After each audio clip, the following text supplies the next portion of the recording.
to contrivance and you defer to it, and if you don't, you'll be punished and, you know, ostracized, whatever. It would be unfair to say that. But the absolutists would take on that challenge. Informed and edified people of that, such that they could come to the conclusion themselves, whatever that conclusion is, right? That's the thing. It's not even making a claim or telling you specifically what to do. It's more like it would just not lead to the specific outcome that you're in right now, or it might, but it's unlikely it would be so uniform that everybody would mindlessly do the same thing. That requires bypassing empirical force, kind of a machination process, specific contrivance state, in a way that is unnatural, right? Because when do you ever see that people would uniformly do the same thing, right? Like all the potential people have. So it's always framed as inability, right? You can look at it that way. Like, oh, you lack the ability to do this thing that's only necessary in the modern contrivance state. And what about a minimalist idea? Like, oh, you don't require what that thing is necessary for a certain end goal or whatever, but you don't require that. So, like, what about that, right? Most struggle doesn't come from ability, right? It comes from your will. Like, oh, you don't really want that or need that or care about that, but you're pressured to do it anyway. So then you struggle with it because, right, people are often like that with money. The big struggle with money is you often don't want it, right? Even like it's just a way to control you and you're kind of forced to use it, required to a degree. But, right, you don't really want it. You think you do, but you don't. You don't really care about all that. Like, you might be happy with just a simple lifestyle. So you don't really care that much, but you're kind of forced, pressured into it. Or everything is used as a means to control you in the way that, like, the stimuli acme, you have to base your whole life around it. You can't just do it freely, right? That's the insidious nature of how everything is corrupted in that way. But no, I was trying to do like a react segment a little bit, like where I react to stuff, but like random YouTube videos and stuff, but I would always get so distracted, so let me maybe not do that this time. But let's see here.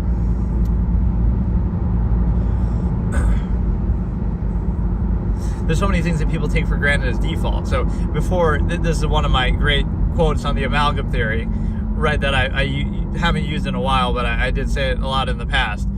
I would say, like, people would rather, this is like the half-mass stimuli acme preserver that you're kind of ridiculing and pointing out the problem with the stimuli acme, preserving the stimuli acme, is like, people would rather have children of their own before they feed the children or take care of the children who are starving around the world right now or whatever, before you make their state ideal. That shows you that selfishness. That shows you having children it means you don't value human life. It means you don't value the human family, as I call it, amalgam theory, right? That is the point, because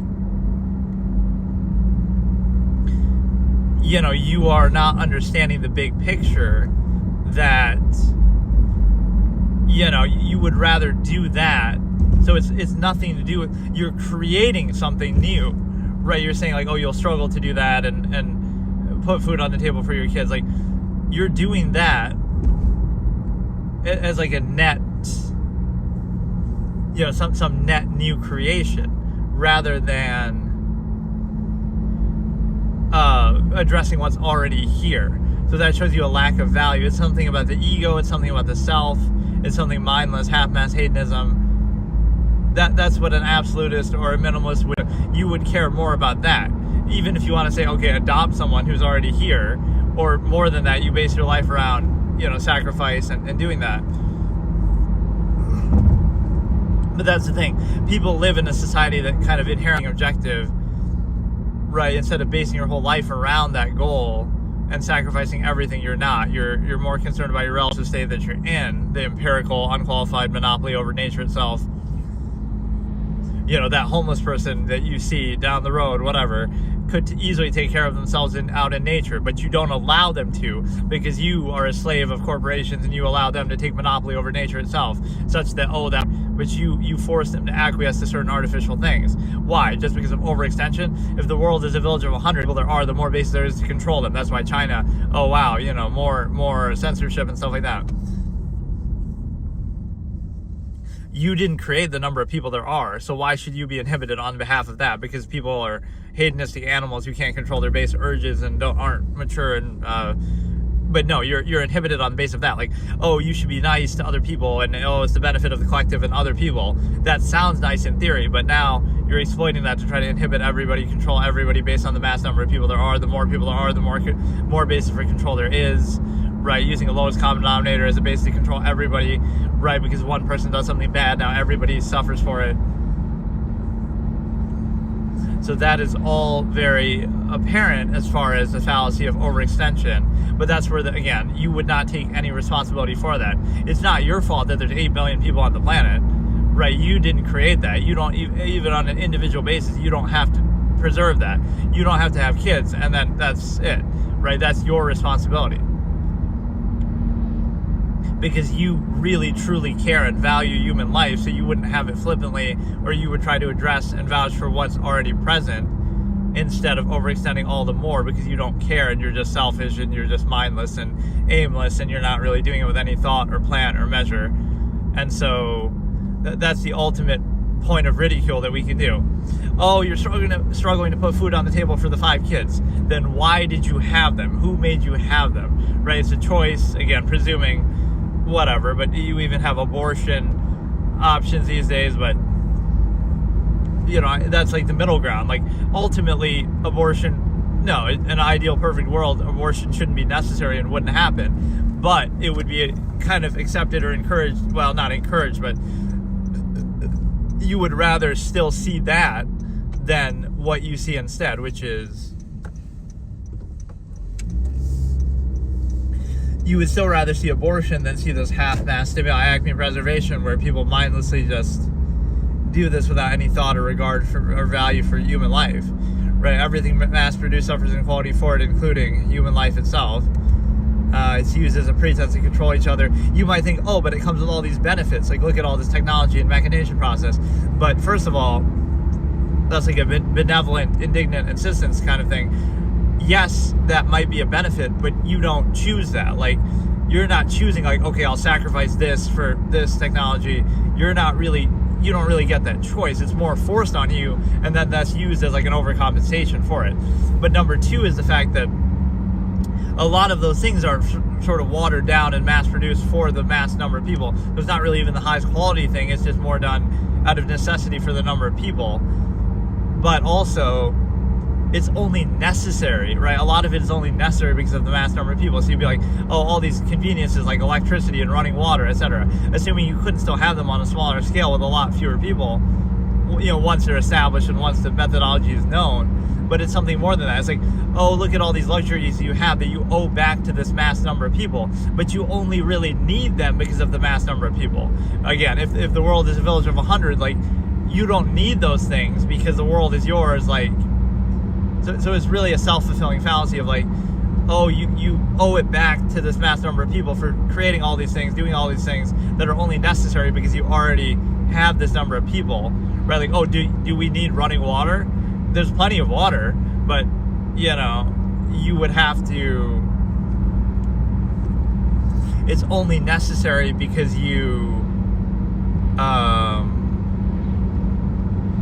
it's only necessary because of the sheer number of people that there are, right? That's the point. That's how everything works, right? It really isn't necessary or a luxury, but because of the number of people that you have, now it seems to be necessary.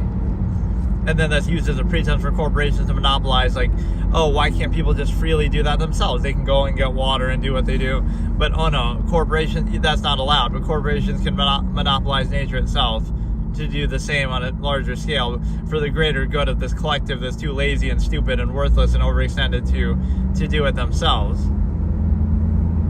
Right? Everything has like a pass-through of contrivance, like, which has incentives to it as well. Right? Like, oh, it'll be selectively applied. It'll be based in pretenses of standards, but really it's like there is no standard, because if the individual goes out and tries to do something like that themselves, they're doing it on a small scale and they're not hurting anybody, but they'll be prevented as an individual, but a corporation doing it on a mass scale, causing arguably a lot more harm and, etc., they're allowed to do it, right? So there's no real standard at work. And the other understanding is that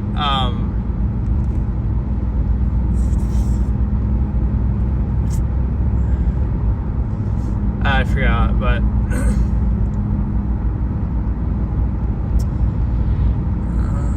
like, okay, there's this one video I saw a while ago. I can't remember what the context was. Like, it's some like rich, spoiled kid, maybe, right? Who's like, okay, they'll try to live on their own and then they struggle, right, to get a job or whatever. But there's a bit of a problem with even that perception, is like, they're still deferring to and abiding by society's rules and laws and stuff like that. So you're trying to tell me this: you would be held accountable to fend for yourself without the benefits or privileges, let's say, in part of society, your parents or whatever, but you're still subject to it, to its influence, to its control, to its to its whatever, its rules, to the monopolization of nature. So, you can just go out and hunt and fish for yourself and figure it out, right? You could theoretically do that, or pick berries, or do all these things. But not only are all those resources monopolized, but even further than that, you wouldn't be allowed to do that. And so now you're deferring to society's controlled. So it's like Contrivance can control things as much as it wants without any qualification, and that's just taken as default and for granted. We could have Mao's Great Leap Forward or something. That's just fine.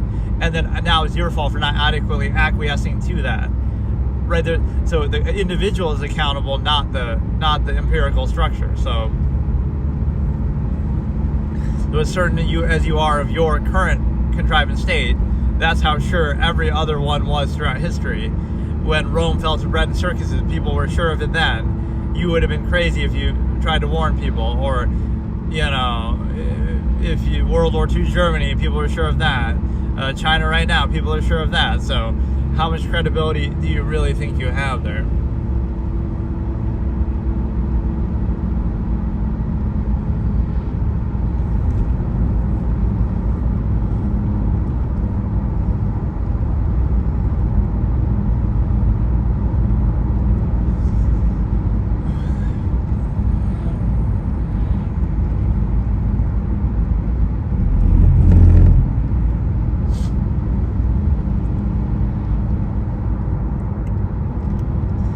So there's a lot of ego projection that's used to control people. This is one recurring concept I talk.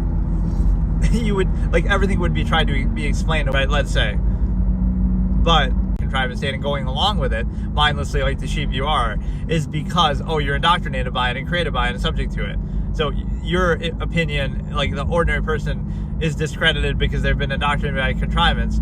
So that's why they go along with it, right? Versus, you don't want to go along with it, therefore you objectively observe something. Like, so it's the same thing. Like, everything then would be some incentive. Like, the reason why you're observing the stimuli acme is because you don't want to be with just one for the stimuli acme. That's why it's not making a claim, it's an overall observational basis. So you're only married and have kids because of sex and the inherent hedonistic tendency, or you sleep around with a bunch of random people because of the stimuli acme, or you whatever it is, they're all the same thing. So, but it's this weird framing, like that's the correct way of doing it for the family system, contrivance, whatever collective thing.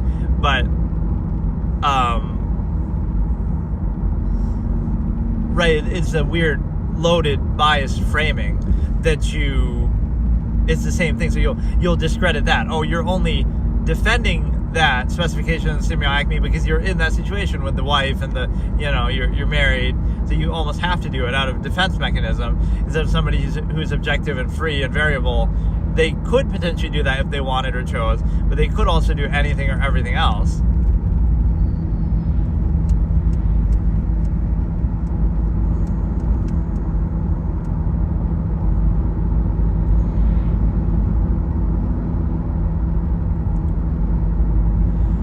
Yeah, that specification and personalization of things, and especially thought, is a big thing because, right, like, then it can be discredited. Like, oh, it's me saying it, right? It's not an idea that can be objectively observed that anybody could potentially think or consider, or is just an objective reality, objective observation, right? It must be specified, it must be personalized. But then by that logic, everything is, and then everything is discredited, right? So it's weird, because that's not really how thinking works, or ideas or objectivity works, right? Anybody can observe something. So, right, does the idea make sense or not? Does it have value or not? Is it true or not? So that's why, as an absolutist or the subjective basis would reject personalization and the ego. Like, it doesn't matter about the self. The self is negligible, right? So it's kind of like everybody's negligible, the self is negligible. You're worried about the standard, not the self. Like, okay, here's the standard, and we can either practice it or not. But none of this insistence upon the self, which is only necessary for some kind of egotistical, cultish benefit, dependent over extended pretense, like, is only necessary to try to take something for yourself, or to try to, right, create that hierarchy of like, oh, I deserve this because of this, right? Some sort of contest or contrivance thing that I talk about, versus just objectivity. Like, there is no end goal, there is no benefit. It doesn't, it's not going to reinforce the state that you're in, right? It would just be objectivity for objectivity's sake. But again, there's an incentive to kind of be biased and narrow to try to reinforce the state that you're already in or exposed to. And then, but yeah, that specification is odd, and a kind of attribution to an inherent process. Like, oh, that you're only doing that because of this blank, right? Zero-sum means, or hedonism, or inherent desires, suggested tendencies that I call it, stimuli acme. Like, that might be true, but it doesn't matter, because everything then would be that, right? It's not that, oh, you're observing the stimuli acme because you, whatever, again, you failed to specify it, or you lack the ability to do it, or oh, you just want to sleep around and do this thing. All of those things fall under the same process, so they would all be discredited then, right? So the social acceptance of it can be argued on a functional basis, but all the false absolute lofty gratification that goes along with it would be unfounded, right? That's just a way to control people, bypass their critical thinking, fairy tales for adult kind of thing.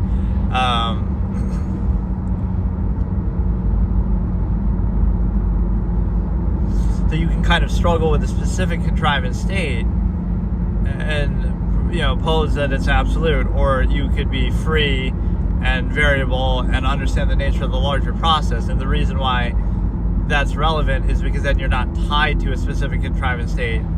You're aware of its artifice. And the problem with it is that most people just don't think. And that's kind of a necessity, and thinking is cast as the enemy. If people thought objectively, rationally, fully, deeply, all the time about something, not just an initial basis or some selective thing, if they were actually self-aware all the time, and then they decided to go along with the contrivance state, then that's fine, right? But it just isn't the way it is, right? Built into that expectation is the fact that you're not thinking about it, you're actively trying to undermine thought to it, you're socially reinforcing and contriving something, right?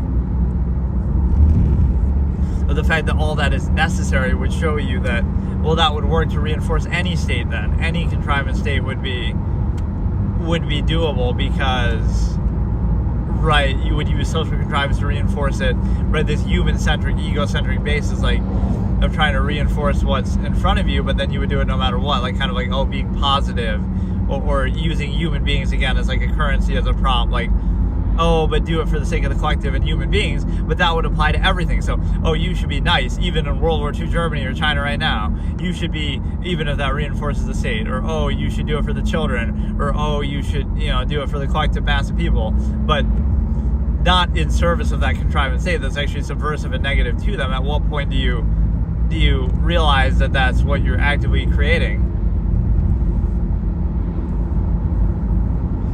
Right, you're actively creating and reinforcing that, and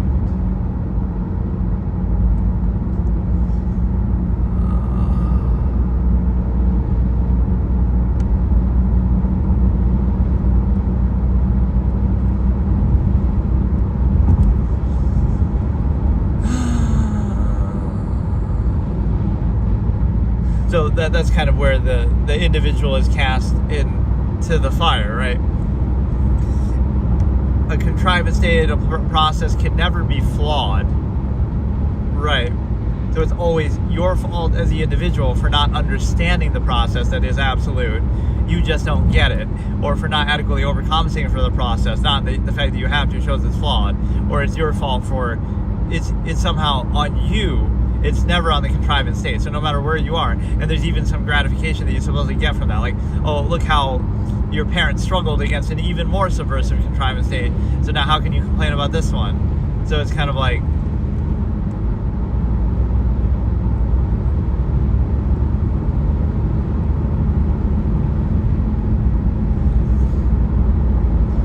so if you were in China, you should feel more gratified for dealing with a more subversive contrivance state. But the problem is, then in feeling gratified about that and struggling with it, you're actually reinforcing it, and it's man-made. It's not inherent. It's not absolute. So it's kind of like, yes, I can respect the fact if you did deal with it or tolerate it or you felt like you had to.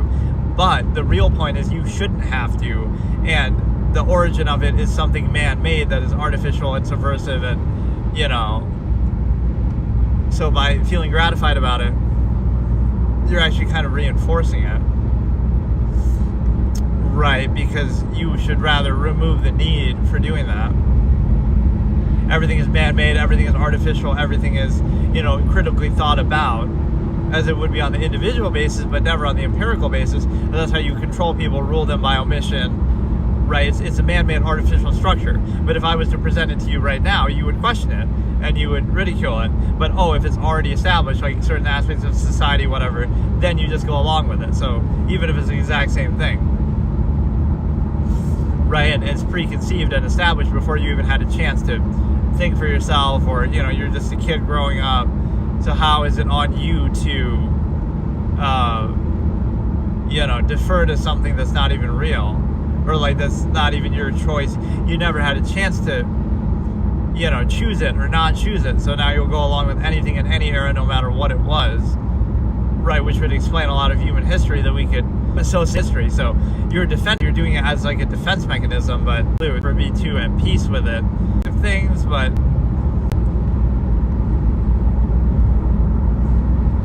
so yeah, there's like this incentive to specify and personalize and structure, which, again, it's not to attack a specific thing, specific country or phrases.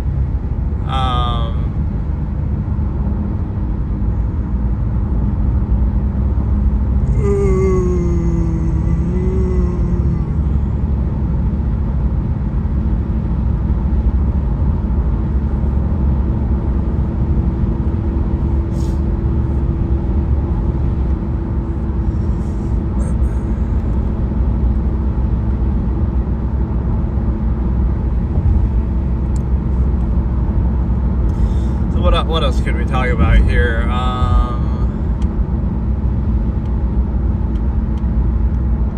I keep forgetting to check that if I use that as a title, that like, things are the way they are because that's the way they're meant to be. One of my expressions that I've said a lot. Read the fallacy of that everybody always thinks that. And so it's easier to go along with it than to question it, but that doesn't validate it or mean it's absolute. So then everything has to be projected on the individual basis, right? You can't just think or be objective or have variable standards or anything. Everything is like, right, it has to be inability to achieve a false absolute, now that is not absolute, and projected into the very ways that people are controlled, right, attributed to something specific. Like you could see everything objectively and free and variable and everything, right? So your perspective encompasses everything because that's how society conditions people. So the likelihood, if it's a female and if you're a male, they'll project and preconceive that. That could be part of your perception is the stimuli acme, but your perception would then include everything. So the awareness of everything is projected to something specific, and it says more about them than it does about you, because again, you just have a free, open, objective mind, right, that's neutral and not specified and all that. But they would specify the stimuli acme, or they would specify zero sum means, or they would specify one thing or another. But that might not be at all what you're thinking, or that might not be at all what you're thinking, or it might be, again, only an equal part to everything else. So it's not something that is actually relevant at all.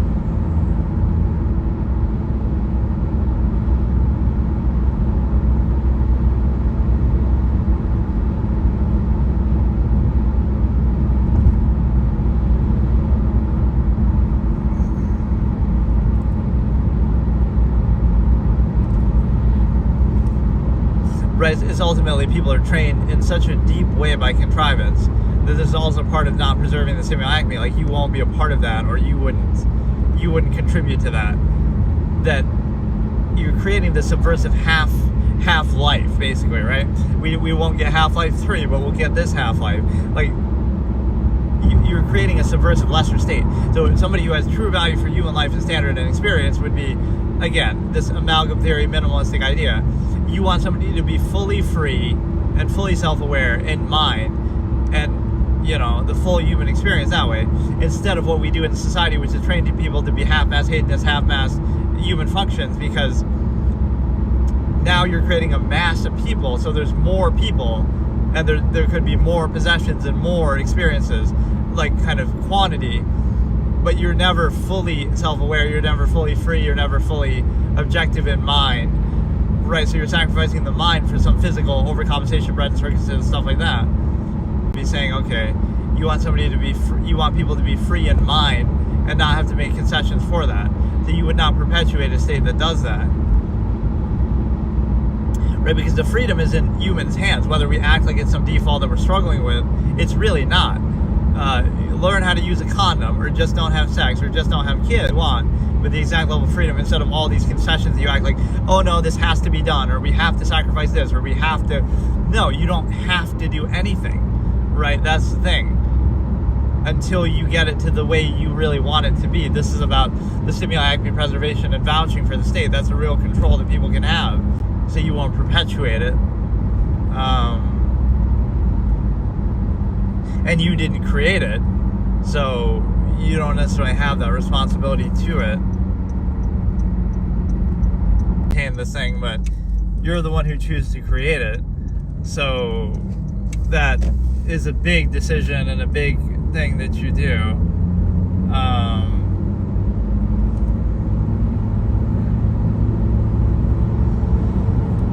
Okay, let me listen to some music here and just. I kind of want to react to stuff, but I just don't even know what to react to is the problem.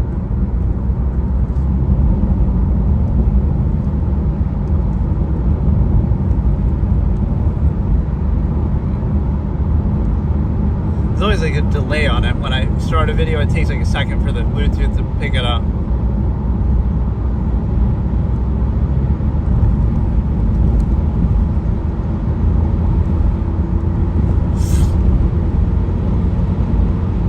Yeah, you could decide your own fate. You could be in control of it. The clutch of the wrist of the absolutist that I won't talk about right now. But basically the point is that you're ultimately in a position to not preserve the simulacrum. So if you don't preserve the simulacrum, then there's no basis for all the subversion to say, oh no, we have to do this, we have to concede this, we have to sacrifice this, we have to be strict, we have to discipline our kids, we have to spank them, we have to be all, like older generations would say that. You don't have to do any of that, right? If you do have to, then maybe you shouldn't have children, or maybe something's flawed with your contrivance, say they have to do it by force. We just treat it as an absolute and overextended, but we have lower standards, right? We're treating human life like it's some disposable commodity to be trained like animals, right? That we do train people like that in society.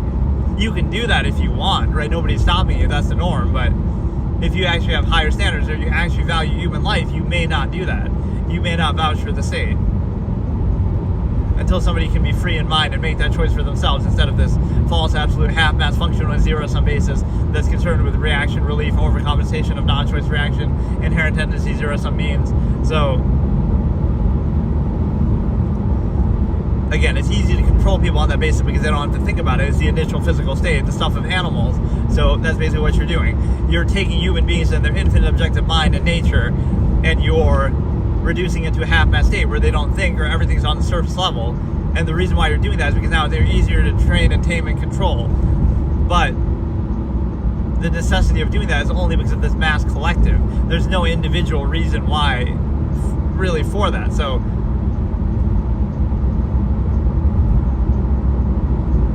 right, would you rather have more people but have them all be in a half-mass lesser state where they're not fully alive, truly themselves, potential, thought, objectivity? Or would you rather have less but have them be more full and free and not overextended collective basis? So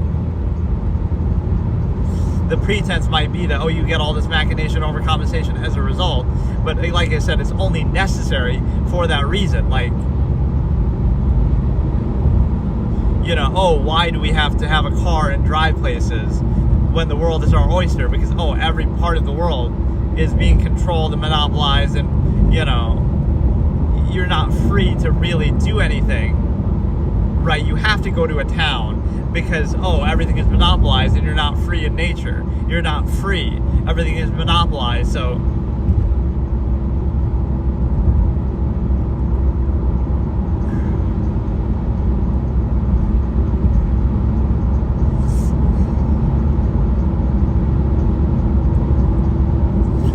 So again, long-form thought and objective observation consideration of something would be the same process as the work with everything that people do. So it's just a more thorough form of the same thing, which you would think would grant more credibility, but instead it's this initial basis of let's just reinforce and overcompensate for this process instead of addressing it directly and, again, removing the need for it. So you're creating an imbalanced state, and then you're trying to overcompensate for it. So it's similar to, like I said, with the stimuli acme preservation. You have children, then you try to overcompensate for that, like you struggle to maintain it. But you're creating that. So you create the imbalance, and then you struggle with it. So it's your choice. And so...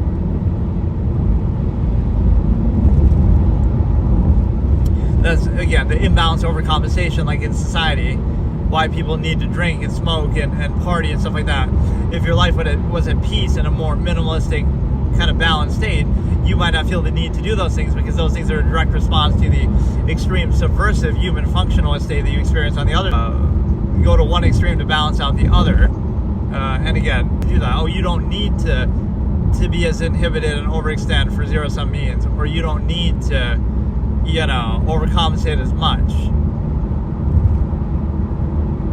There was always like, oh, somebody lacks the ability to do this overcompensative thing, not that you required in the first place. That would cast doubt on that contrivance state, that it requires so much overcompensation, distraction, right, whatever, but also that, like, not that somebody lacks the ability to do something like, oh, zero-sum means overcompensation, overextension. It's that you require it, that you're possessive and materialistic and you require all these things, right? So it's not that you're materialistic and possessive, it's that somebody lacks the ability to achieve those things that maybe they don't require in the first place. So isn't it to their credit or validation that they're more minimalistic and they don't require that? Right? It's just assuming a zero-sum basis is absolute, that we worship that, but it's nothing more than that zero-sum end. So what if somebody's at peace with less? Then how can you force that empirical basis on them? But that's how it's projected. It's like, oh, they lack the ability to do this. Not that that isn't an absolute.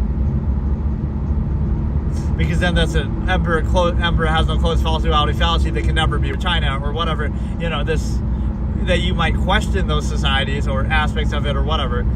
You lack the ability to acquiesce to this contrivance state. Not that that isn't an absolute contrivance state. So, and they hold monopoly over means over your head and sort of means validation. Meanwhile, the same contrivance state is holding monopoly over nature itself. So you have no choice, right, but to defer to that.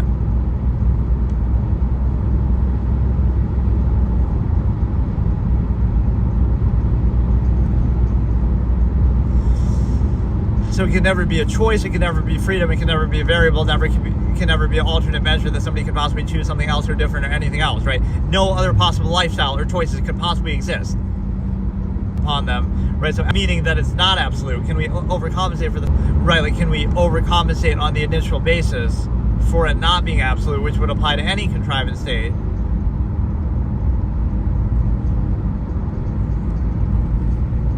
Basis that you have to resist, even though it's a privilege and you can kind of benefit from it, right? This human ego insistence dependent over center pretense emotion is nothing but a rational insistence upon the self, and all those lofty things are used as a pretense of the initial specified nearness postulate, overextended, but not active application that's used and skewed in a way to benefit you and your immediate environment, etc.